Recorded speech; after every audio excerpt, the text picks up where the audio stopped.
दगडू आणि कांताबाई धोंडे जेवणासाठी सासरवाडीला जायचं म्हणून तयार झाले. आज कांताबाईच्या चेहऱ्यावर खूप आनंद दिसत होता, कारण पतीच्या चेहऱ्यावर खूप दिवसानंतर समाधान वाटत होतं. कांताबाईला 4 मुले, त्यापैकी 2 मुलांना घेऊन जायचं असं कांताबाईने ठरवलं होतं. त्यानुसार दोन्ही मुलांची आवरावर केली आणि पती दगडूला देखील सांगितले की तुमचे आवरले असेल तर उन्हाच्या अगोदर सासरवाडीला जाऊ, म्हणजे उन्हाचा त्रास होणार नाही. ज्या पद्धतीनं कांताबाई पतीला सांगत होती त्यावेळी दगडू हा आनंदी दिसत असला तरी त्याच्या डोक्यात वेगळेच विचार सुरू होते. पती पत्नीचं आवरलं होतं, मुलेही मामाच्या गावाला जायचं म्हणून तयार झाले होते. काही वेळातच सर्वजण बाहेर आले आणि बाहेर आल्यानंतर मोटरसायकल घेऊन सासरवाडी असलेल्या गुजरदरी गावाकडे निघाले. गावाकडे जात असताना ठाकरवाडी परिसरात जंगलाचा परिसर लागतो. त्या जंगलाच्या परिसरात दगडूने गाडी थांबवली. त्याचवेळी दगडूचा मित्र त्या ठिकाणी जंगलातून बाहेर आला. दगडूच्या मित्राला कांताबाईने पाहिलं, मात्र तिला आश्चर्याचा धक्का बसला. पतीचा मित्र या जंगलात काय करतोय हे म्हणण्याच्या अगोदरच कांताबाईला खाली पाडलं आणि मुलांच्या डोळ्यासमोरच मित्र आणि पतीनं जे काही सुरू केलं होतं ते पाहून दोन्ही मुले मोठमोठ्याने ओरडू लागली. पण जीव जाईपर्यंत दगडू आणि त्याच्या मित्राने कांताबाईला सोडलं नाही. नेमकं प्रकरण काय होतं आणि सर्व काही सुखात असताना दगडूने मित्राला जंगलात का बोलावून घेतलं, पत्नी कांताबाई बरोबर कांड कशामुळे केलं तेच आपल्याला या व्हिडिओच्या माध्यमातून जाणून घ्यायचं आहे. छत्रपती संभाजीनगर जिल्ह्यातील कन्नड तालुक्यात ठाकरवाडी या ठिकाणी दगडू अशोक मध्ये वय 40 वर्ष हा तरुण राहतो. या दगडूचं गेल्या 20 वर्षापूर्वी कांताबाई राहणार गुजरदरी बरोबर लग्न झालं होतं. लग्न झाल्यानंतर दोघांच्या संसाराने बहर घेतलेला होता. या बहरात त्यांना 4 लेकरं देखील झाली होती. त्यामध्ये 2 मुली होत्या आणि 2 मुले देखील झाली. त्यामुळे संसार तर चांगला सुरू झालेला होता. दगडू हा रोजंदारी करून संसार चालवत होता, तर कांताबाई ही देखील कधी शेतात काम करायची, कधी घरातल्या कामात गुंतलेली असायची. त्यामुळे अनेकाशी तिचा संपर्क यायचा. सुरुवातीच्या आयुष्यात कांताबाई इतरांना बोलताना दगडू याला काहीच अडचण नव्हती अथवा काहीच वाटत नव्हतं. पण ज्या प्रकारे त्या दोघांमधील लग्नाचं अंतर वाढू लागलं, संसारामध्ये रंग भरायला सुरुवात झाली, त्याचवेळी दगडूच्या मनात कांताबाईविषयी नको नको ते विचार येण्यास सुरुवात झाली. एवढी वर्ष संसार केला, 4 लेकरं झाली आणि दगडूने आता पत्नीच्या बारीक बारीक हालचालीवर लक्ष ठेवायला सुरुवात केली होती. मी शेतात गेल्यानंतर कांताबाई दुसरेच काहीतरी करत असल्याचा तो संशय होता. दगडूने हे देखील सर्व सुरुवातीला मनात ठेवलेलं होतं. तो बारकाईने कांताबाईचं वर्तन पाहत होता आणि एक दिवस दगडूने कांताबाईला हा विषय छेडला. आपल्या घराचे 4 लेकरं झाली आहेत, मात्र मला तर असं वाटायला लागलं की तुला माझ्या काहीच शिल्लक राहिलेलं दिसत नाही.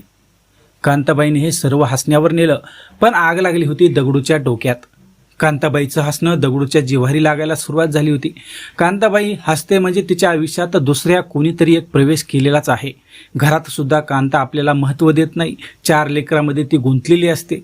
मी केवळ पती म्हणून नावाला घरात ठेवलेला आहे, असा विचार दगडूच्या मनात घुमायला सुरुवात झाली होती.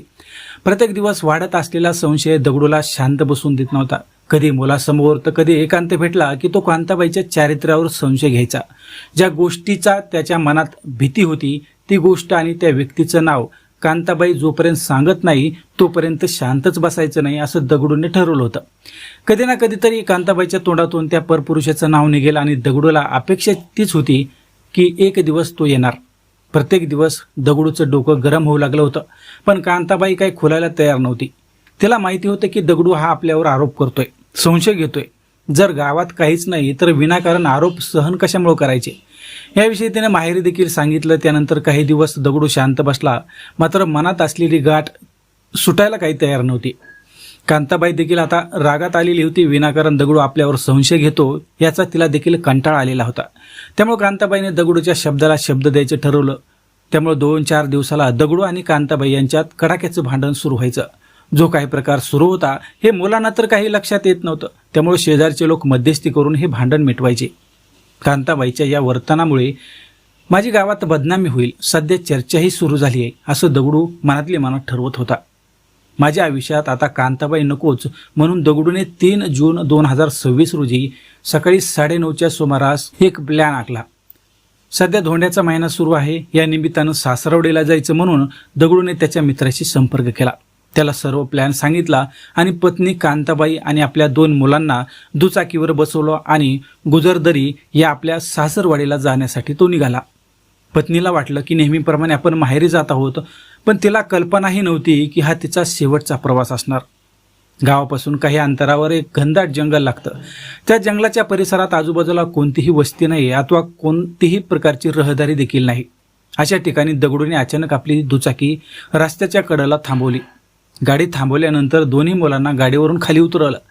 कांताबाईने थांबण्याचं कारण विचारलं, पण दगडूने काहीच सांगितलं नाही. कांताबाई काही समजण्याच्या आतमध्ये तिथेच दबा धरून बसलेला दगडूचा मित्र त्या घनदाट जंगलातून बाहेर आला. त्याचवेळी दगडूने कांताबाईशी वाद घालायला सुरुवात केली.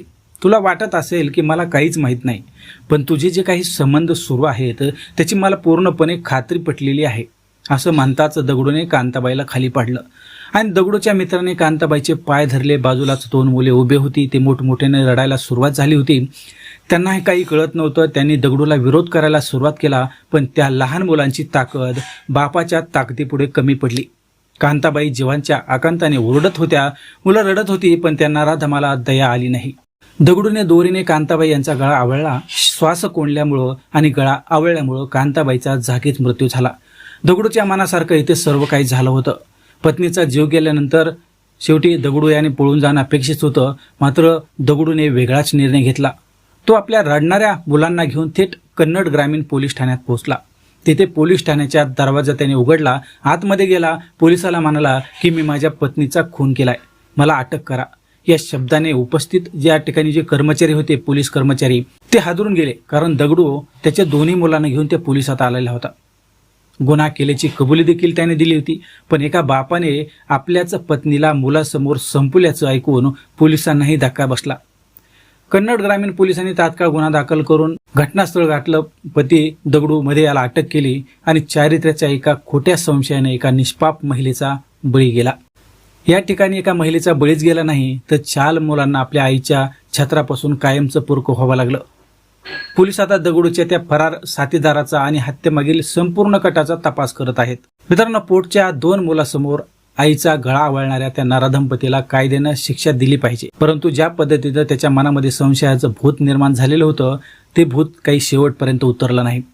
कांताबाई वारंवार त्याला सांगत होती की माझं गावात अथवा कोणाशीच काही संबंध नाही, तरी देखील त्याच्या मनात असलेली जी दुर्बुद्धी होती दगडूच्या, ती काही त्याने पत्नीचा शेवट केल्याशिवाय संपली नाही.